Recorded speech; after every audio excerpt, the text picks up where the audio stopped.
The U.S. and China appear to be locked in a race for the right to say that they have the first COVID-19 vaccine in the world. Now, this comes as President Trump announced that the FDA is closing in on a treatment, while China is also having given the go-ahead for human trials of a potential vaccine.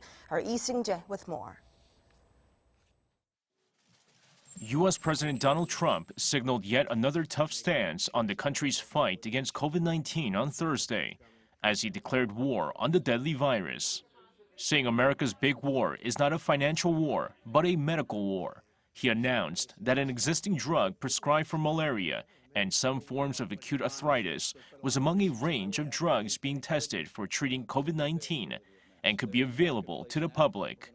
While the FDA chief said later it was too early to say when it would be available, Trump's declaration of war against COVID-19 signaled the start of the race between the U.S. and China to find a vaccine.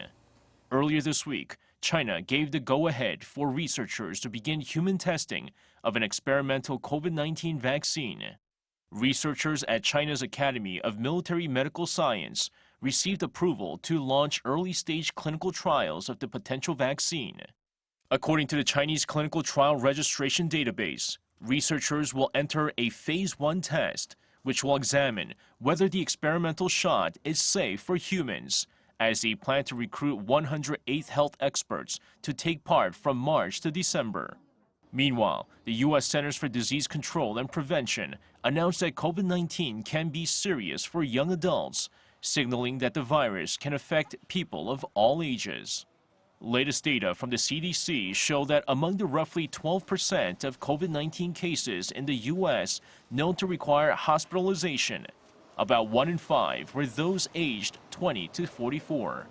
Health officials added older adults and people with underlying medical conditions still face a higher risk of complications.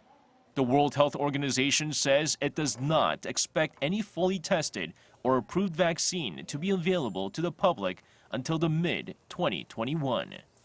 Seung-jae, Arirang News.